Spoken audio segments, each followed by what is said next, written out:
de la Sociedad Astronómica Sigma y pues, miembro activo mientras puedo, lo que puedo hacer. Observaciones sobre todo es lo que más nos gusta realizar en el campo y es lo que más ando yo un poco ahí a palestra con la asociación. Así que bueno. Y nada, bueno, una charla que tenía preparada ya de hace algún tiempo y nada, me habían pedido que la diera y aquí estamos. Entonces, es un poco un paso muy por encima de lo que es la historia de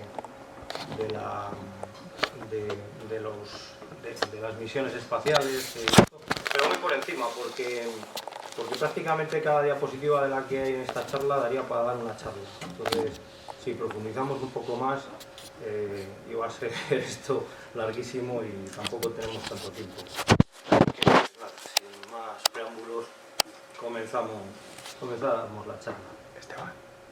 Así que nada, pues nada, todo tiene un principio, el descubrimiento de la pólvora. Yo siempre he dicho... Habla un poco más alto. Vale.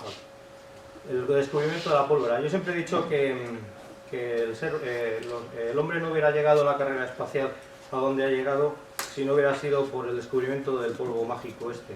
Y nada, hubiera sido bastante distinta. Aquí os dejo un poco la fórmula de la pólvora, por si alguno quiere hacer alguna fiesta en casa, para que lo vaya copiando.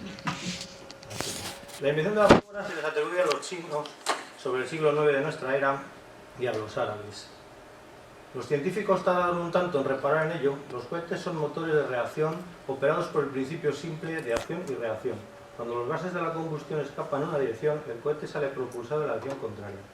Herón de Alejandría fabricó una máquina que se puede considerar la primera máquina de vapor de la historia y también un poco era la que hacía también el principio simple de acción-reacción. Hizo calentar agua, al hervir este agua pasaba por unas tuberías hasta una esfera y esta esfera giraba gracias a que los gases escapaban en la dirección contraria como dice el principio de la astronautica. Esto sería una foto de los primeros cohetes que se tiene constancia en esas épocas. Los primeros cohetes se utilizaron como arma de destrucción masiva. ¿Cómo no iban a hacer eso los seres humanos? El uso del polvo explosivo habría surgido de manera natural al ver que los recipientes de los que contenían volaban por la habitación por la fuerza de sus explosiones. Aquello debió de ser una fiesta. Yo no me quiero ni imaginar a un chino con la cara negra y sin cejas. En 1232 se emplearon bombas volantes autopropulsadas para defender la ciudad china de Kaifeng del avance del ejército del mismísimo Gengis Khan. Y en 1288 fuerzas árabes usaron cohetes para atacar la ciudad de Valencia. Esto les generó un problema muy gordo a los valencianos, que a día de hoy pues ya les veis que aquí están tan contentos con la que tienen aquí mangada. Tú te acercas a un valenciano y le dices, por favor me da fuego, y tienen que venir los bomberos a apagarte. Es una cosa con el fuego terrible lo que tienes que hacer. Mientras en China se entraba en una época más tranquila, bajo la dinastía Ming, encontramos una de las historias más relatadas sobre la cohetería. Narra la leyenda de Wang Hu. ¿Y quién era Wang Hu? Pues Wang Hu fue el astronauta más temerario de la historia. Inspiraba a viajar a la Luna. Su nave espacial era una gran silla de mimbre, a la cual le sujetaron 47 cohetes. Y llegó el día de la prueba. Wang Hu ordenó a sus operarios que encendieran la mecha de los cohetes de su nave espacial, entre comillas. Y cuando cesaron las explosiones y el humo se disipó, Wang Hu había desaparecido para siempre. No hay más allá. Y ahí va Wang Hu camino de la Luna. Pero realmente Wang Hu esto realmente es una leyenda. Pero realmente Wang Hu llegó a la Luna. Pues en cierto modo Wang Hu llegó a la Luna, porque en el Atlas soviético de la Luna y más tarde oficializado por la Unión Astronómica Internacional, el señor Wang Hu tiene un cráter con su nombre. Así que en cierta medida el señor Wang Hu sí que llegó a la Luna. Y tal vez en algún lugar de la Luna, pues Wang Hu esté sonriendo. Y pasamos ya un poco a lo que era el inicio de lo que es la carrera espacial. El comienzo de una nueva era. El 4 de octubre de 1957, la Estrella Roja en órbita. Esto era básicamente un misil balístico y a bordo un pequeño satélite, el Sputnik 1. La noticia llega a todos los rincones del planeta. La hazaña soviética genera una sensación de vulnerabilidad al pueblo americano y de esta manera la mayoría de los estadounidenses se despertaría la mañana del 5 de octubre de 1957 con la alarmante noticia de que un satélite artificial soviético les había pasado al menos 4 veces por encima de sus cabezas mientras dormían. Estados Unidos, como no, pues responde y pillado completamente desprevenido por el lanzamiento del soviético, del Sputnik 1, se apresuró a responder con el lanzamiento de un satélite propio. Pero acosado por decisiones desacertadas, el lanzamiento no acabó en triunfo, sino en humillación. El fiasco en la plataforma de lanzamiento del Vanguard. A ver cómo estaba aquí. Esto realmente, bueno, fue un fiasco, ya veis la imagen, que habla por sí sola. Esto a los pocos metros de elevarse el cohete pues explotó. Pero fue un fracaso entre comillas, porque el satélite que portaba, que iba arriba del todo en la cofa, salió despedido, cayó unos cientos de metros más allá y comenzó a emitir. Con lo cual el ridículo fue todavía más loco. O sea que, imaginaros la cara que se les quedó. La Unión Soviética volvió a sorprender al mundo el 3 de noviembre de 1957 con el lanzamiento de un Sputnik mucho más grande. Esta vez portaba el primer ser vivo en el espacio, la perrita Laika, o ladradora en castellano. Laika murió a las pocas horas del lanzamiento, a pesar de que la Unión Soviética hizo creer al mundo que la sobrevivió muchos días más hasta la reentrada en la atmósfera. Hubo otros perros, pero el primer ser vivo en órbita fue Laika. La Unión Soviética continúa adelante con su carrera espacial con el nacimiento de la Vostok. El Vostok era un cohete mucho más grande, más potente, más poderoso, de 2 fases y con capacidad para albergar en la parte alta, en la copa, ya un módulo, un satélite o una nave espacial para aportar los primeros seres humanos a la Luna, al espacio. Y esta sería más o menos la cápsula. La cápsula era una esfera donde iba el astronauta, los mandos de la esfera, esto sería el módulo de servicio donde estarían las baterías, los depósitos de oxígeno. Esto tenía una curiosa manera de hacer la reentrada, y era que esto se separaba, entraba por un lado, la esfera esta con el astronauta hacía la reentrada en la atmósfera, y a los 8.000 metros de altitud el astronauta salía eyectado de la cápsula, cayendo suavemente en paracaídas a la Tierra. Casualmente la cápsula hacía lo mismo también, y no sé si es que no se dieron cuenta de que por qué no lo hacían los dos a la vez. Pero me imagino que sería más fácil, me imagino que sería menos complicado o menos degradaría el estrellar una cápsula vacía que con un ser vivo dentro. O sea que yo creo que lo hicieron así por algo. No lo tenían todos muy claro. Estados Unidos también continúa adelante con su proyecto espacial, con el proyecto Mercury. Estos serían los 7 del Mercury. No sé si alguna vez habéis visto la película Elegidos para la Gloria. Narra muy bien la historia de estos astronautas y aquí que realmente eran pilotos del ejército americano que habían participado en la Segunda Guerra Mundial en misiones de combate. Eran gente muy habilidosa y eran capaces de pilotar cualquier cosa que se les pusiera por en las manos. Y llega el gran día. El 12 de abril de 1961, Yuri Gagarin a bordo de la Vostok 1 se convertiría en el primer ser humano en el espacio. Claro que Estados Unidos, pues como son un poco envidiosos, pues enseguida lanzaron corriendo a su primer americano al espacio, y aquí tenemos al primer americano, ¿no? El 31 de enero de 1961, Han, el chimpancé espacial, se convertiría en el primer americano en órbita. Imaginaros la cara de poema que se les quedó a los 7 del Mercury cuando fueron sustituidos por un chimpancé. Y bueno, ahora sí, después de la monada, el 5 de mayo de 1961, el señor Alan Shepard, a bordo de la Mercury Reston 3, se convertiría en el primer estadounidense en el espacio. Alan Shepard, perdón, Shepard no es otro que carga los bultos. Este señor era genio y figura, ya te digo. Llevaba a bordo de la cápsula un montonazo de horas, se le estaba empezando a agotar ya la paciencia, y Alan Shepard sufre un problema que comunica a Gordon Cooper en la sala de control de lanzamiento. Y dice así: Gordon, adelante Alan, tío, tengo que mear. Imaginaos la cara que puso el señor Gordon Cooper. ¿Cómo dices? Lo que oyes, que tengo que mear, llevo aquí un ratazo que no veas, diles que corten la corriente. Imaginaros la parafernalia que tenía que ser sacar al astronauta de la cápsula para que hiciera pipí y volverla a meter otra vez. Así que, después de consultar, le dijeron, vale, corriente cortada, ya está. Y me imagino que el señor Alan Shepard se aliviaría tranquilamente. Y no contento con esto, porque ya te digo que era un paisano de cuidado, le soltó a los de la sala de control: ¿por qué no encendéis ya la puta vela? Porque yo estoy listo.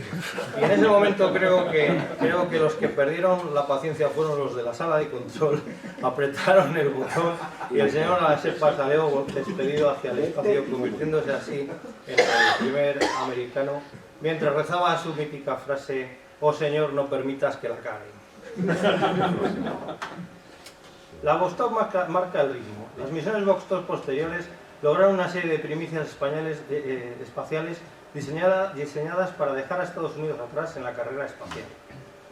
El 6 de agosto de 1961, Hermann Titov, a bordo de la Vostok 2, se convierte en la primera persona en pasar un día en órbita. Y el 20 de febrero de 1962, las tres órbitas históricas alrededor de la Tierra del señor John Glenn.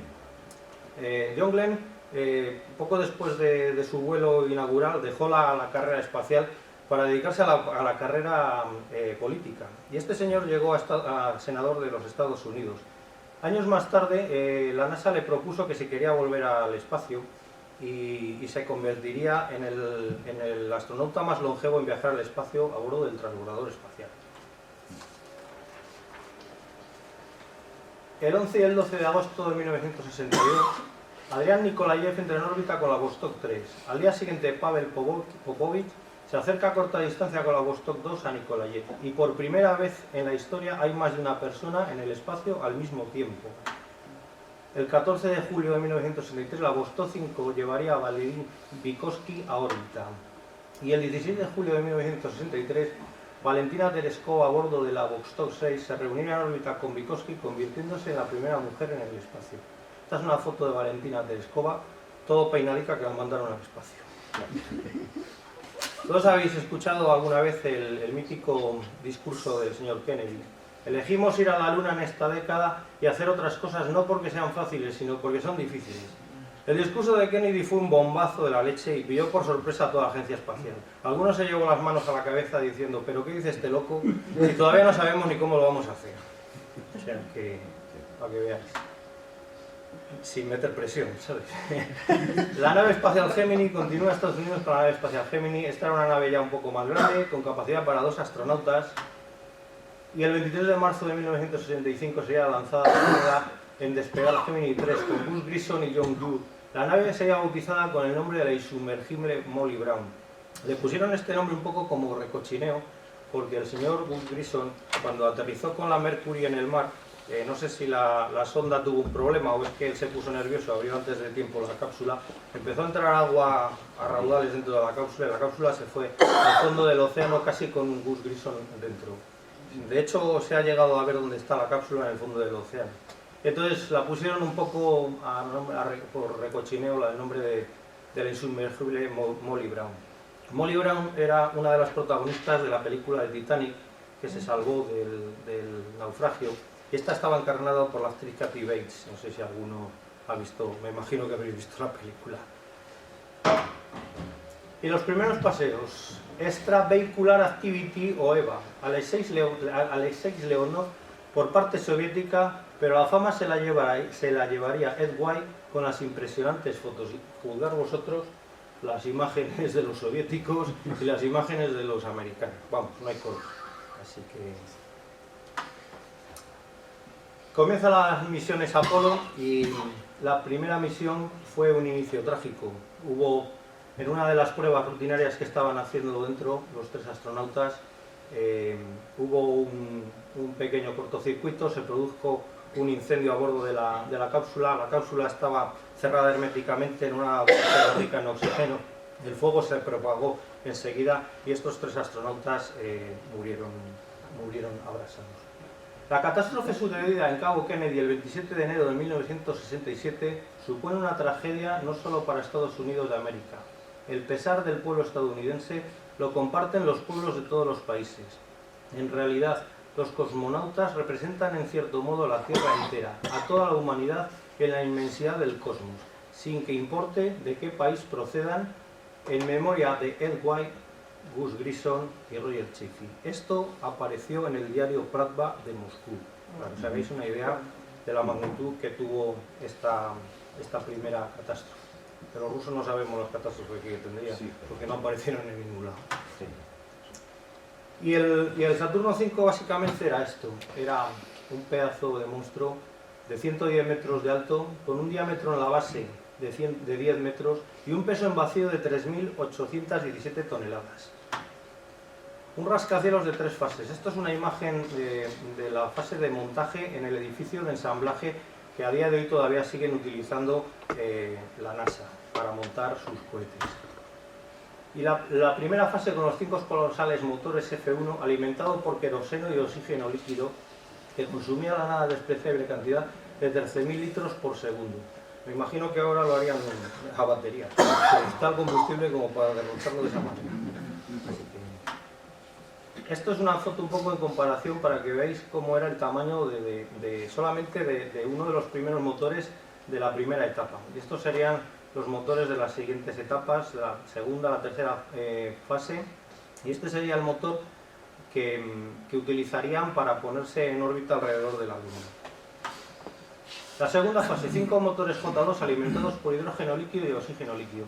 Esta foto de aquí corresponde al edificio donde hoy, a día de hoy todavía siguen montando los cohetes para probar los cohetes, para probar los motores, ver la potencia, posibles vibraciones. Entonces aquí es donde experimentan, antes de lanzar cualquier cohete, experimentan con ellos. Y esta foto es una foto del momento del ensamblaje de la segunda fase.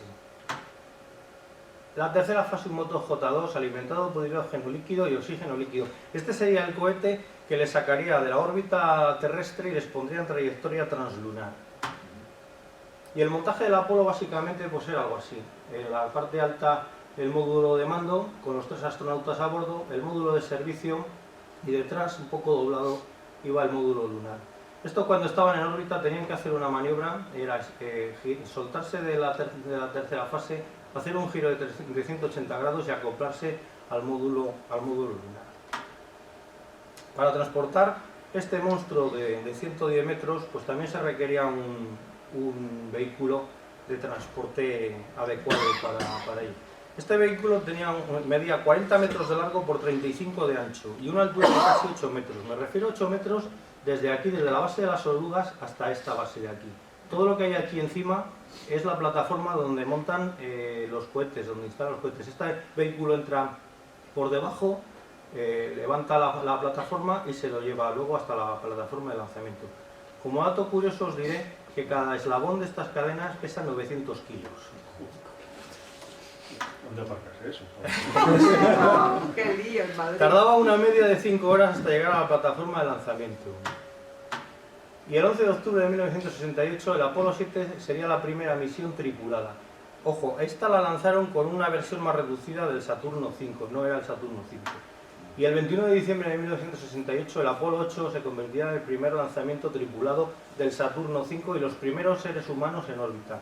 Harían el viaje completo, una órbita alrededor de la Luna y volverían a casa. Todo eran ensayos y pruebas. El 3 de marzo de 1968 el Apolo 9 se prueba volando en solitario el módulo lunar. No tenían ni idea de cómo se comportaría el módulo lunar en vuelo todavía. Todo eran, sigo diciendo, eran pruebas y ensayos. Y el 22 de mayo de 1969 el Apolo 10, ensayo general. Los astronautas Thurman y Stafford se acercan a 16 kilómetros de la superficie lunar en el módulo de descenso. Estuvieron a esto poquito de aterrizar. Lo que pasa que bueno, era todo un ensayo y abortaron la misión y volvieron a la Tierra. Y ahora ya sí, el 16 de julio de 1969, el Apolo 11 despega de Cabo Cañaveral, con destino a la Luna. La tripulación está formada por el comandante Neil Armstrong, el piloto del módulo lunar Buzz Aldrin y el piloto del módulo de mando Michael Collins. En 2 horas abandonarían la órbita terrestre y se situarían en trayectoria de vuelo translunar. Una vez situado en la dirección correcta, el módulo de mando y servicio Columbia se suelta de la fase del cohete, a un giro de 180 grados y se acopla al módulo lunar Águila situado debajo de él durante el lanzamiento. La maniobra esa que os he comentado. Esto dicho así, es bastante más complicado. Esta era una de las maniobras más complicadas que tenían que hacer en órbita. Aparte que la tenían que hacer de modo manual. Esta en alguna ocasión tuvieron problemas para enganchar el módulo lunar y extraerlo de la tercera fase, y a punto tuvieron que estar de abortar la misión y volver a Tierra sin poder enganchar el módulo. El 20 de julio de 1969 el módulo lunar se separa del módulo de mando y servicio, se sitúa en una órbita que lo acerca gradualmente a la superficie de la Luna. Esta sería la órbita de descenso. Aquí empezaría el descenso propulsado, y cuando están a muy pocos metros de tocar la superficie, el comandante Neil Armstrong comunica a la sala de control, lo dice así textualmente, dice: el lugar para aterrizaje no es el adecuado, hay unas rocas del tamaño de Volkswagen de grandes, o sea, imaginaros, como para haber aterrizado ahí. Rápidamente Neil Armstrong pasa el módulo a modo manual, lo dirige hábilmente hasta que encuentra una zona más propicia para el aterrizaje. Cuando apenas les quedaban 6 segundos de combustible, el Águila se posa en la superficie de la Luna. Estuvieron a nada de tener que abortar o incluso de estrellarse en la superficie de la Luna. Se viven momentos de mucha tensión en la sala de control. Esta foto, porque es en blanco y negro, pero yo creo que la mayoría están de color azul, de no respirar. Desde la ventanilla del módulo lunar observan la nave, que está estable, los motores apagados. Y finalmente, una de las míticas frases: Houston, aquí base tranquilidad, el Águila ha aterrizado. Y ya sabéis, por la fiesta, banderitas, papeles al aire, etcétera, etcétera. Todo menos este señor, que yo creo que todavía le había pillado en shock y estaba cogiendo aire para ligar qué ha pasado aquí. Y el 21 de julio de 1969, después de un descanso y demás, Neil Armstrong se convertiría en el primer astronauta en pisar la Luna. Neil Armstrong abre la escotilla del módulo lunar, baja lentamente por las escaleras, da un pequeño salto porque el último escalón está bastante alto y cae en lo que es la plataforma de la pata de aterrizaje. Observa que el módulo lunar apenas se ha hundido unos pocos centímetros, porque no tenían ni idea siquiera de cómo se comportaría en la Luna, no sabían nada, no habían probado nada. Estira una pierna y pone tímidamente el pie en el suelo, a la vez que dice: este es un pequeño paso para el hombre, pero un gran salto para la humanidad. Y esta foto, a mí me encanta esta foto porque, bueno, aparte del símbolo de la banderita y eso, esta placa es una placa que a día de hoy sigue en la superficie de la Luna, está colocada en una de las patas del módulo lunar y reza así: aquí los hombres del planeta Tierra pisaron la Luna por primera vez en julio de 1969. Llegamos en paz en nombre de toda la humanidad. Qué bonito. Esta placa además está firmada por los 3 astronautas y el presidente en esos momentos, que era Richard Nixon, porque el señor Kennedy, como ya sabéis, pues murió asesinado. 2 intensas horas para recoger 22 kilos de muestras de rocas lunares y colocar diferentes experimentos. Y un descanso después, 12 horas después, encienden el motor de ascenso del Águila mientras liberan la etapa inferior y se lanzan en una trayectoria al encuentro de Collins. Esto, dicho así, es más fácil de lo que parece. El motor del módulo de ascenso había fallado bastantes veces en las pruebas realizadas en Tierra. Y no las tenían todas consigo de que fueran a apretar el botón y se encendiera. Aparte que en el trasiego de entrar y salir, ponerse y quitarse los trajes, alguien golpea sin querer el botón de encendido del cohete y lo rompe, con lo cual queda un agujero en el panel. La primera intención es meter el dedo para apretar el botón y dicen: coño, ¿y si me da calambre? Y entonces pues hicieron lo que haríamos la mayoría, cogieron un lapicero, un bolígrafo, le introdujeron el agujero y por suerte el motor se encendió y pudieron salir al encuentro de Collins. 2 días y medio después, una reentrada impecable y el Apolo 11 aterriza en el Océano Pacífico, el 24 de julio. Los astronautas son inmediatamente enfundados en unos trajes prácticamente herméticos, llevados a bordo de un portaaviones y metidos en unas cápsulas para hacer una cuarentena por si portaran algún patógeno extraño de la Luna, porque como no se conocía nada hasta entonces. Y después de los días de cuarentena, pues el regreso triunfal por la Quinta Avenida de Nueva York, etcétera. Ya sabéis cómo son los americanos para estas cosas, etcétera, etcétera. Y ya continúa un poco la carrera espacial. El 19 de diciembre de 1969 el Apolo 11 se posa suavemente en el mar de las tempestades. Este sería el segundo aterrizaje tripulado en la Luna. Brindó la oportunidad de emprender en serio el programa científico con 2 paseos lunares mucho más prolongados. Esto también estuvo a punto de acabar en desastre, porque el Saturno V es alcanzado por 2 rayos en la plataforma de despegue, cargado de combustible hasta las cejas, como estaba. Imaginaros estar ahí dentro y que te pegue un zambombazo 2 rayos. Y el 11 de abril de 1970 el Apolo 13, con la mítica frase "Houston, tenemos un problema". Esto fue tildado del fracaso más exitoso de la NASA.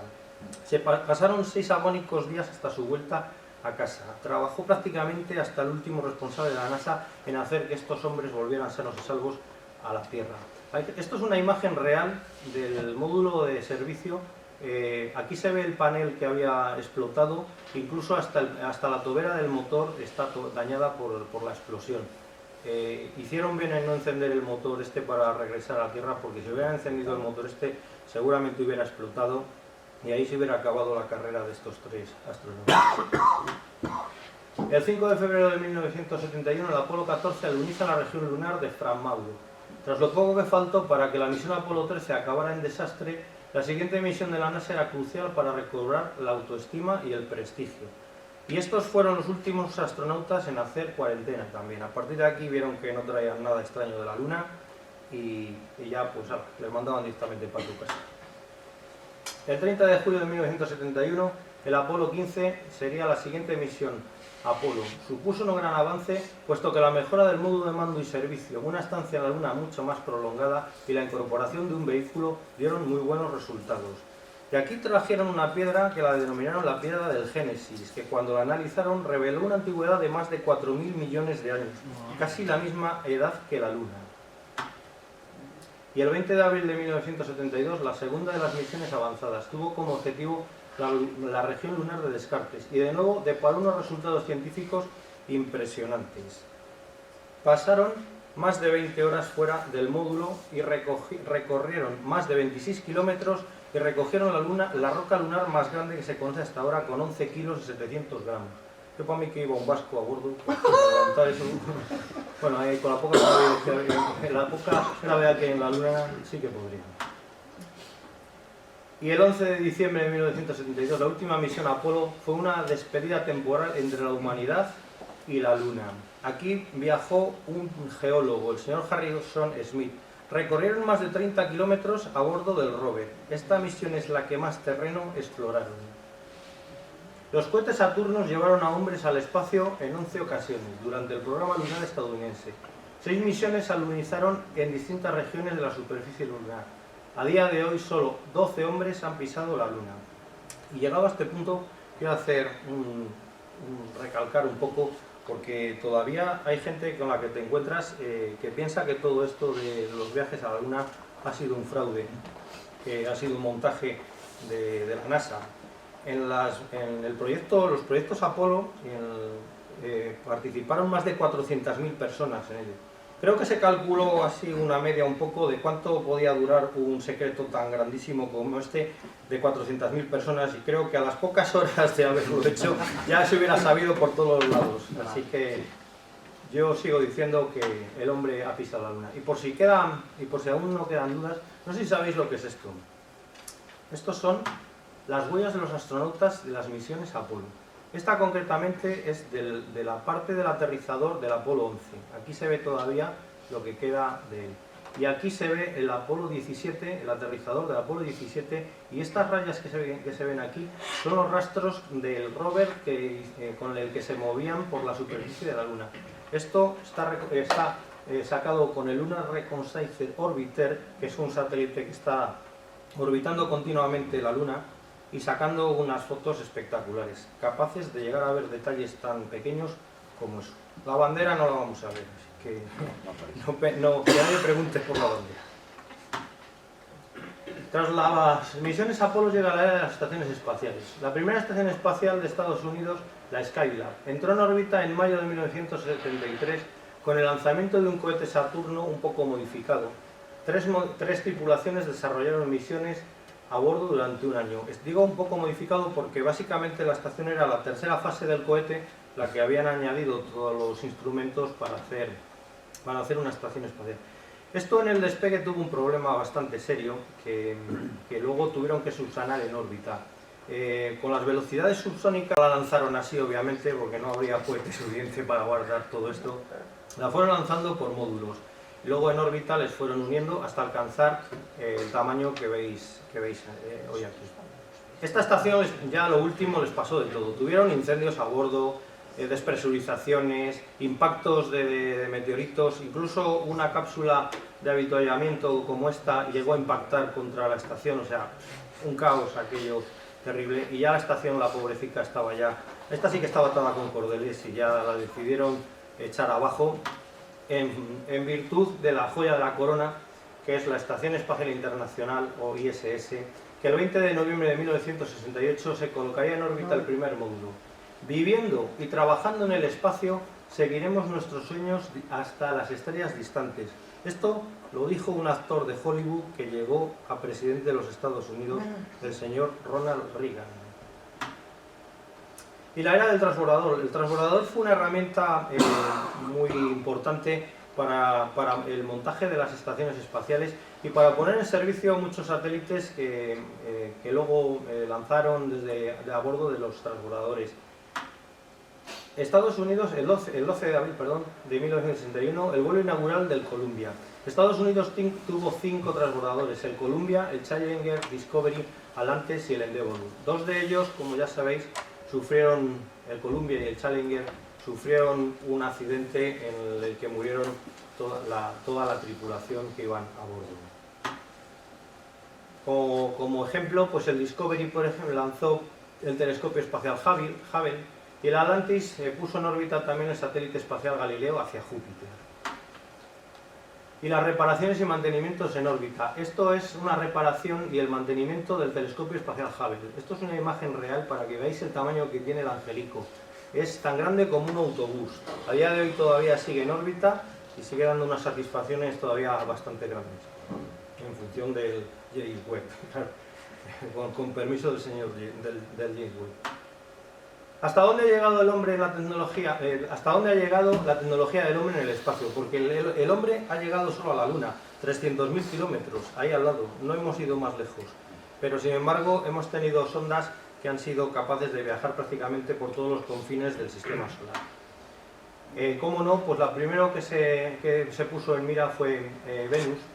La Unión Soviética logra arribar en la superficie de Venus, el mal llamado gemelo de la Tierra, con 90 atmósferas de presión, una temperatura de 460 grados y el 90% de su atmósfera es dióxido de carbono.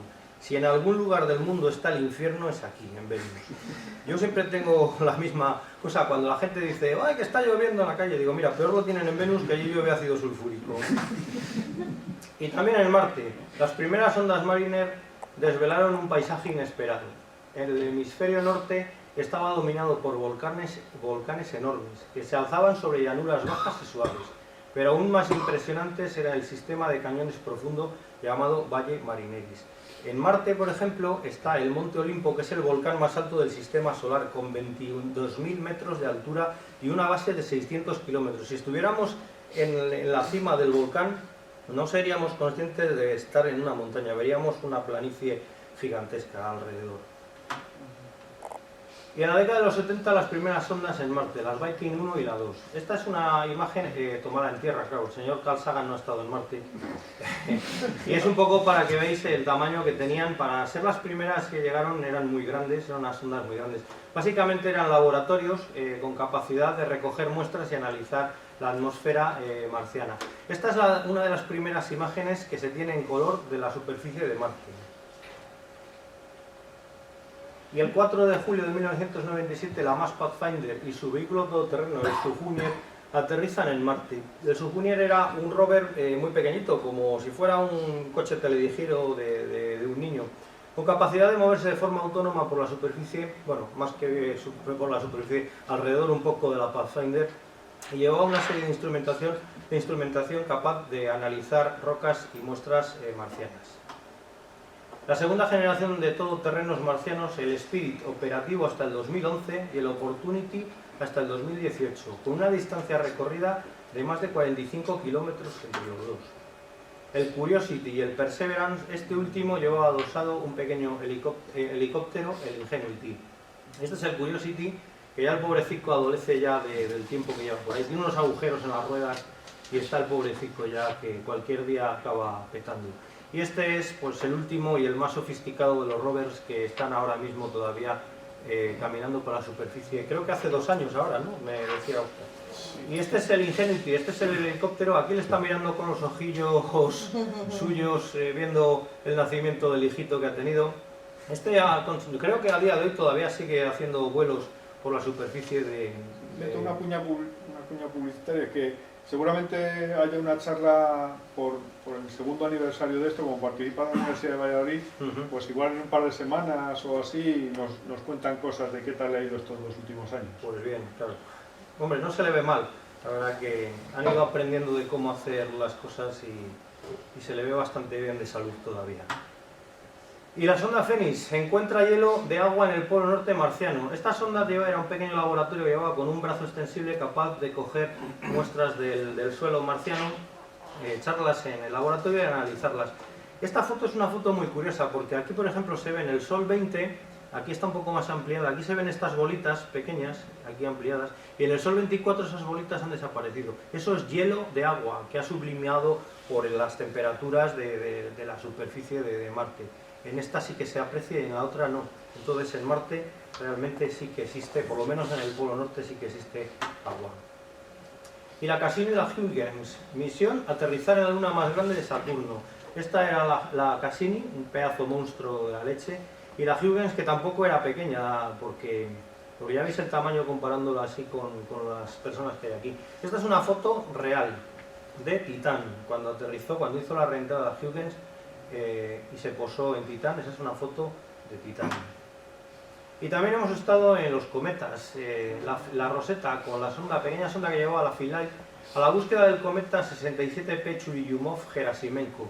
Aterrizaje fallido, bueno, entre comillas, porque consiguieron aterrizar. El problema es que el cometa apenas tenía gravedad para poderse posar una sonda en su superficie. La Philae llevaba un sistema de arpones en las patas que cuando se acercaba y tocaba, impactaba contra la superficie, esos arpones se disparaban y tendrían que sujetar la pequeña sonda, porque era una sonda muy pequeñita y pesaba muy poco. Con tan mala suerte que esos arpones no funcionaron, la sonda Philae fue dando tumbos por el cometa hasta que quedó varada pues, en uno de los peores sitios. Aquí debajo de una gran roca, aquí veis un poco más ampliada que se llega a ver la pequeña sonda. Las patas eran estas de aquí. Con lo cual empezaron a hacer alguna prueba con ella, pero a las pocas horas pues las baterías se agotaron y dejó de funcionar.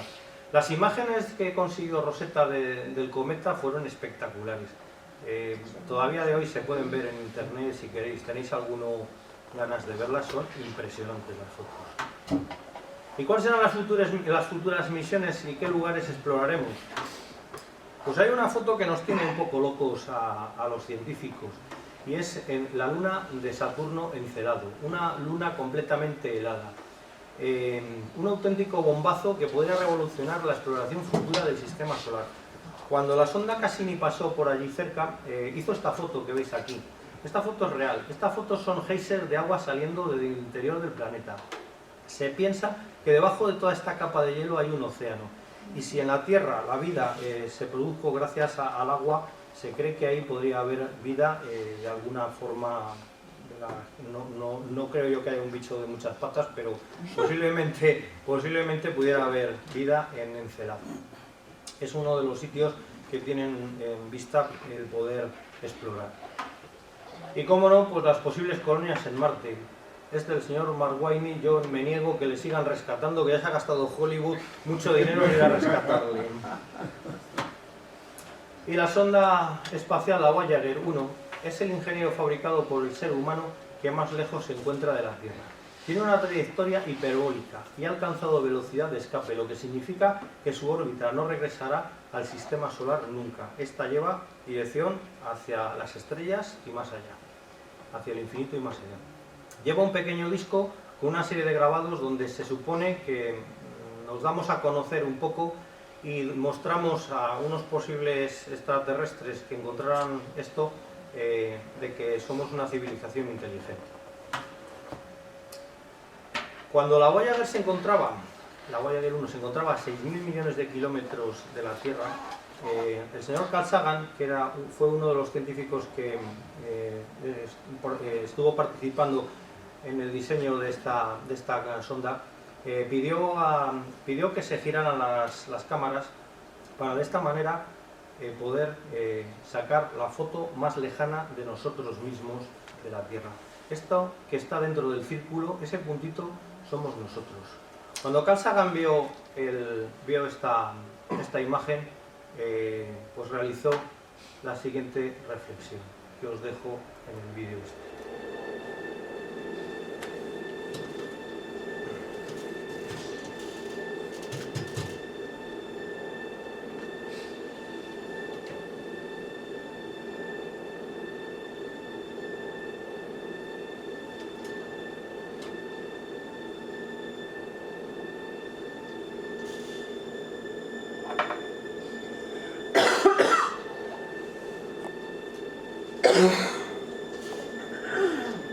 That's here. Eso es aquí. Ese es nuestro hogar. Somos nosotros. En él todos aquellos a los que queremos, todos a los que conocemos, todos aquellos de los que hemos oído hablar. Todos los seres humanos que han existido han vivido sus vidas. La suma de nuestra felicidad y sufrimiento, miles de confiadas religiones, ideologías y doctrinas económicas. Cada cazador y recolector, cada héroe y cobarde, cada creador y destructor de la civilización, cada rey y campesino, cada joven pareja enamorada, cada madre y cada padre, cada niño con esperanza, cada inventor y explorador, cada profesor de valores, cada político corrupto, cada superestrella, cada líder supremo, cada santo y cada pecador de la historia de nuestra especie ha vivido ahí, en una mota de polvo suspendida sobre un rayo de luz del sol. La Tierra es un escenario muy pequeño en un enorme ruedo cósmico. Piensen en los ríos de sangre derramada por todos aquellos generales y emperadores para que con su gloria y su triunfo pudieran llegar a convertirse en dueños momentáneos de una fracción de un punto. Piensen en la infinita crueldad presenciada por los habitantes de una esquina de ese píxel e infligida sobre los apenas distinguibles habitantes de cualquier otro rincón. Cuán frecuentes sus malentendidos, cuántas ganas de matarse los unos a los otros, cuán ferviente su odio. Nuestras poses, nuestra imaginada autoimportancia, la ilusión de que tenemos alguna posición privilegiada en el universo, todo eso se ve cuestionado por ese punto de luz pálida. Nuestro planeta es una mota solitaria en la enorme y envolvente oscuridad cósmica. En nuestra oscuridad, en toda esa inmensidad, no hay ningún indicio de que vaya a llegar ayuda desde algún otro lugar para salvarnos de nosotros mismos. De momento, la Tierra es el único mundo conocido que se sabe que alberga vida. No hay ningún otro lugar, por lo menos a corto plazo, al que pueda migrar nuestra especie. Visitar, sí. Asentarse, aún no. Nos guste o no, de momento la Tierra es el lugar en el que podemos sobrevivir. Se ha dicho que la astronomía es una experiencia humilde que forja el carácter. Quizás no haya mejor demostración de lo absurdo de la arrogancia humana que esta imagen tan lejana de nuestro minúsculo mundo. Para mí subraya la responsabilidad que tenemos de tratarnos los unos a los otros con más amabilidad y de preservar y cuidar mejor ese pálido punto azul, el único hogar que hemos conocido jamás. Así que bueno, pues ya sabéis, somos una mota de polvo suspendida sobre un rayo de luz del sol. Y si me permiten un consejo, sean más amables, ya para terminar, sean más amables los unos con los otros. y cuiden de este planeta, es el único lugar del universo donde hay cerveza. Muchas gracias por su atención y por su asistencia.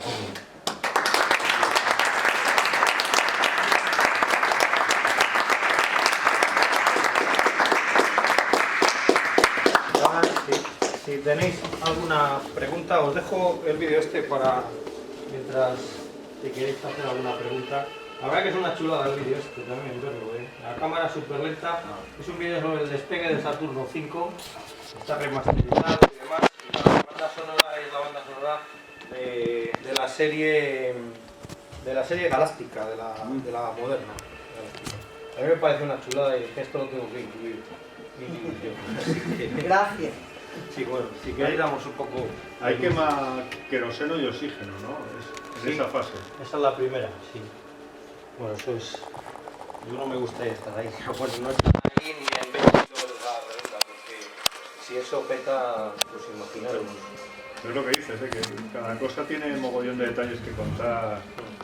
Ahí por debajo están echando unos chorrazos de agua por todas partes a una velocidad y potencia que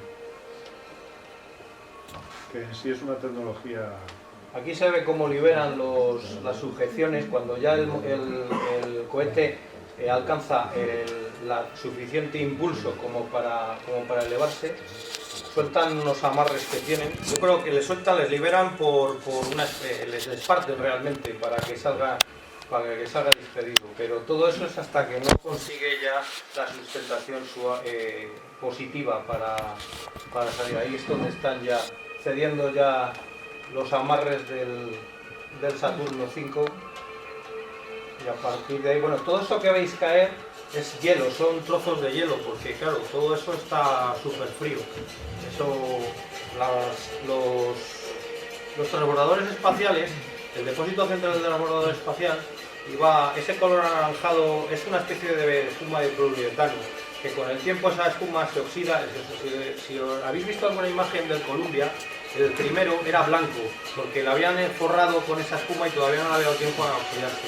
Eso se oxida y se vuelve de color anaranjado. Eso es para proteger el oxígeno líquido que está dentro por las temperaturas tan frías que se generan.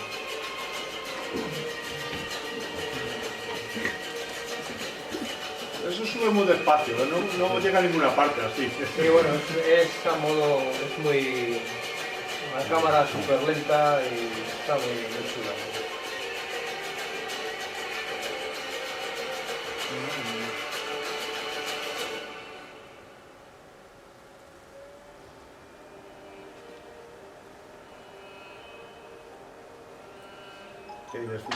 ¿Del futuro qué nos cuentas? ¿Volvemos a la Luna? ¿No volvemos a la Luna? Bueno, pues ya sabes, ahora mismo están puestas, bueno, tenemos Artemis, que ya ha hecho el vuelo de prueba sin tripulación, ha conseguido unas fotos extraordinarias y espectaculares de la superficie de la Luna. Lo que pasa es que estos de la NASA son un poco ñoñas, porque los de SpaceX, por ejemplo, cada vez que lanzan un cohete o algo, le llenan de cámaras por todos los lados, pero ponen unas imágenes impresionantes que las puedes ver en el momento que se separa. Incluso se ve cómo se han visto cómo se separaban los satélites que lleva dentro y todo y demás. Pero lo de la NASA no sé si estoy... Ese disco que veis ahí es la ruptura de la velocidad del sonido. Ahí el cohete ya sobrepasa la velocidad de la barrera del sonido. Es el disco de ruptura de la barrera del sonido. Así que... Esto debió de ser, vamos, yo hubiera dado un brazo por ver un lanzamiento de estos en directo, porque esto debía de ser... Teníamos que hacer una excursión a Florida a ver algún lanzamiento. Lo que pasa que se programan y tal. Y sí, bueno, lo que pasa es que llegas allí y por problemas técnicos o no sé qué, sí, se retrasa y tal. Y ya ves lo que ha pasado con Artemis, que hasta que se decidieron a lanzarlo tuvieron bastantes problemas de escapes. Sí, la gente que va a verlo siempre recomienda que reserves un par de semanas, porque lo mismo sí, claro, vas y lo retrasan una semana. Los transbordadores espaciales también debió de ser un espectáculo verlos despegar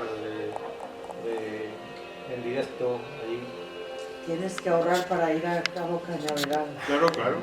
Sí, bueno, sí me gustaría ir a ver Los dos Saturno 5 que todavía les quedan, que no utilizaron porque las misiones Apolo eran todavía mucho más largas. Lo que pasa que una vez que Estados Unidos llegó a la Luna y ganaron a los rusos en la carrera espacial, se dieron cuenta también que en la Luna no había nada de interés para seguir gastando dinero y ya empezaron a haber presiones, sobre todo políticas, ya sabéis, siempre hay partidos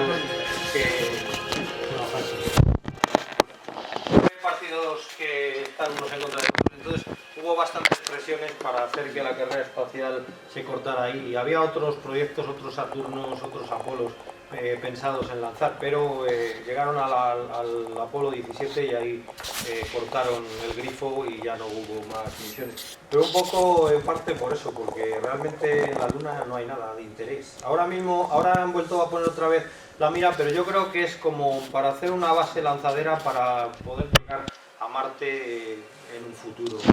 Realmente ganaron la carrera espacial o los rusos dijeron que nos ganen porque esto es un montón de dinero que vamos a... Bueno, hay una leyenda negra que se piensa que los rusos el día que lanzaban estos el primer cohete con dirección a la Luna, ellos lanzaron uno también a lo loco y jamás se volvió a saber. Hace poco además el cuarto milenio, lo que pasa es que eso hay que cogerlo con comillas, o sea, pues ya sabéis cómo es nuestro de cuarto milenio. Decía que hubo una grabación de una cosmonauta rusa pidiendo socorro en una de las ondas porque se tenía mucho calor o algo. Ya os digo que esto de cuarto milenio sabéis cómo son. Pero sí que fue una sonda... Pero por ejemplo, yo es que creo que tal y como eran de herméticos los soviéticos, algo seguro que tuvo que pasar, que lo han callado y ahí se ha quedado sin saber. Entonces, una de las que lanzaron, que eran eso, las sondas como los rover y tal, que lanzaron unos cuantos a la Luna antes, pues sí que se lanzó en esas fechas. Pero bueno, era dentro del programa de las ondas robóticas o de las... no he querido profundizar más porque es lo que os he dicho antes, que cada diapositiva de las que he puesto aquí daría para dar una charla entera. Entonces, bueno, como estamos condicionados por el tiempo que tenemos aquí, no podemos extendernos tampoco mucho. Así que bueno. Pues nada, esto si no tenéis más preguntas y queréis lo cortamos para que no se haga más largo.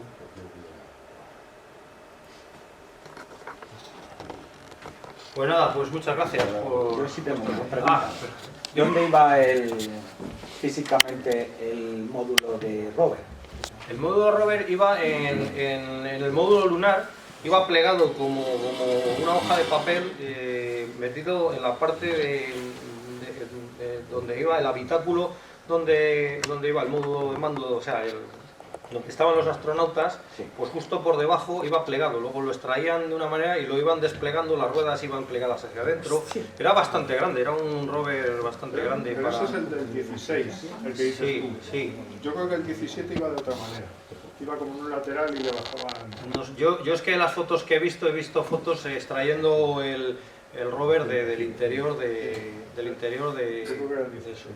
Iba, luego le desplegaban, era eléctrico y además corría bastante, iba bueno y con bastante autonomía para poder moverse hasta 30 kilómetros. El Apolo 17 hasta 30 kilómetros se desplazaron por la superficie de la Luna. Los rovers a día de hoy están allí y en la superficie de la Luna. Ya te digo, esas fotos que habéis visto son fotos sacadas con el orbitador este que hay ahí, que tiene unas cámaras con una resolución de la leche y capaz de sacar detalles bastante pequeños de la superficie de la Luna. Y como siempre ha habido tanta polémica de que si el hombre ha llegado, no sé qué, pues han dicho, pues ahora vamos a sacar esto para daros en los dientes a algunos de los que... Así que eso. Y como no da tiempo, claro, ha sacado algunas misiones automáticas, pero cuando los conspiranoicos hablan de que no a la Luna, que por qué no se ha vuelto a la Luna y no sé qué, se ha vuelto muchas veces con esas sondas, Sí, bueno, y tal. por eso no da digo tiempo contarlo, que pero... tampoco he querido profundizar mucho. Los chinos mandaron un rover que estuvo caminando un poco por la superficie de la Luna, Esa misión han mandado sondas a la cara oculta también a ver lo que había por allí. Entonces ha habido más cosas, no solamente los americanos. Así que bueno, y la ESA, la Agencia Espacial Europea, por ejemplo, lo de el cometa, el Gerasimenko pues eso ha sido cosa de la Agencia Espacial Europea, eso, el poner en órbita, que cuidado, para poner en órbita una sonda alrededor de un cometa y hacerle que orbite, y o sea, fue un éxito rotundo, a pesar de que Philae luego tuviera el problema ese, pero fue un éxito rotundo. Y la sonda está New... Ay, perdón. Espera, que no sé qué me Yo quede. iba a proponer 3 películas que están muy relacionadas con la carrera espacial. Creo que Alien, luego ver El Marciano y Interstellar, y sobre todo la curiosidad que os voy a dar es que tanto El Marciano como el Interstellar comparten un actor. Sí, ese, el que he dicho, por eso he dicho yo que me niego a que le rescaten más veces, porque ya se ha gastado mucho entre rescatarle de la Segunda Guerra Mundial, rescatarle en Marte, ir a Interestelar con rescatarle también al planeta ese, ya se ha gastado Hollywood mucho dinero en rescatar al mismo personaje. Ya está bien que se meta en líos, ya es mayorcico para que deje de meterse en jaleos. Así que bueno, es una broma, así Hollywood ya sabéis cómo es. Así que, digamos. Y de lo que tanto se habla también de Marte, de poner un hombre en Marte, que dicen que casi es inmediato, y claro, se va postergando porque es tan fácil. Todavía... Yo sí que creo que el primer ser humano que camine sobre la superficie de Marte ya ha nacido. A día de hoy ya ha nacido.